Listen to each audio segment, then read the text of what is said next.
সরকারি কর্মীদের পোয়া 12। দোলের আগেই আবার বাড়বে দিয়ে, এবার কত শতাংশ? Bangla hunt desk. সম্প্রতি পঞ্চম পে কমিশনের বকেয়া মহার্ঘ ভাতা বা ডিএ মামলায় জয় পেয়েছেন কর্মীরা। আবার রাজ্য সরকার 4% দিয়ে বৃদ্ধি করেছে ষষ্ঠ পে কমিশনের অধীনে। যদিও বকেয়া দিয়ে এখনও কোনো পদক্ষেপ নেই রাজ্য সরকারের। সব মিলিয়ে দিয়ে ডেয়ারনেস অ্যালাওয়ান্স ইস্যুতে জট অব্যাহত রাজ্যে। আর এই আবহেই ডিএ নিয়ে খুব শীঘ্রই সুখবর পেতে চলেছেন কেন্দ্রীয় সরকারি কর্মীরা। ডিএ বৃদ্ধির পথে কেন্দ্র। ডেয়ারনেস অ্যালাওয়ান্স ফের এক দফায় ডিএ বাড়তে চলেছে কেন্দ্রীয় সরকারি কর্মীদের।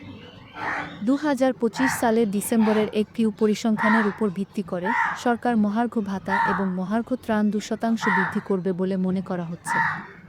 আশা করা হচ্ছে ফেব্রুয়ারির শেষের দিকে বা মার্চের শুরুতে আসতে পারে সুখবর।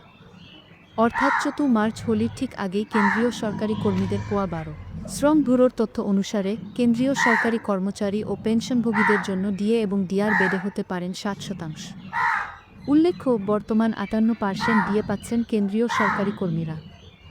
এবার তা বেড়ে 60% হতে পারে, যা জানুয়ারি থেকেই লাগু হবে।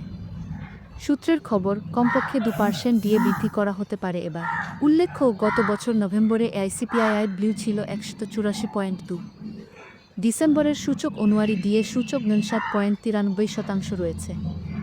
কিন্তু ভগ্নাংশে ডিএ বৃদ্ধি যেহেতু হবে না, তাই একেবারে 2% ডিএ বাড়তে চলেছে বলে সূত্রের খবর। যদি তেমনটা হয় তাহলে তা গত কয়েক বছরের তুলনায় হবে সবথেকে কম। কারণ এবার 2%-এরও কম বৃদ্ধি বলে আশা করা হচ্ছে। বর্তমানে 58% হারে ডিএ পাচ্ছেন কেন্দ্রীয় সরকারি কর্মীরা। গত বছরের জুলাইয়ে 55 থেকে বাড়িয়ে 58% করা হয়েছিল ডিএ। এবার ফের জানুয়ারি থেকে বাড়বে ডিএ, তবে মাত্র 2% বৃদ্ধির সম্ভাবনা, যদিও তার ঘোষণা পরেই হবে। 2026 সালের 1 জানুয়ারি থেকে কেন্দ্রীয় সরকারি কর্মীদের ডিএ ও ডিআর বাড়তে পারে, যদিও এর আনুষ্ঠানিক ঘোষণা হতে পারে মার্চ বা এপ্রিলে। মুদ্রাস্ফীতি থেকে কর্মচারীদের মুক্তি দিতে নিয়ম মতো বছরে দুবার নিজের কর্মীদের মহার্ঘ ভাতা বৃদ্ধি করে কেন্দ্রীয় সরকার। জানুয়ারি এবং জুলাই এই 2 মাসে এই ভাতা কার্যকর করা হয়, যদিও ঘোষণা কয়েক মাস পরে হয়। ডিএ বৃদ্ধির ফলে দেশে প্রায় 1 কোটি কেন্দ্রীয় সরকারি ও অবসরপ্রাপ্ত সরকারি কর্মীরা উপকৃত হতে চলেছেন।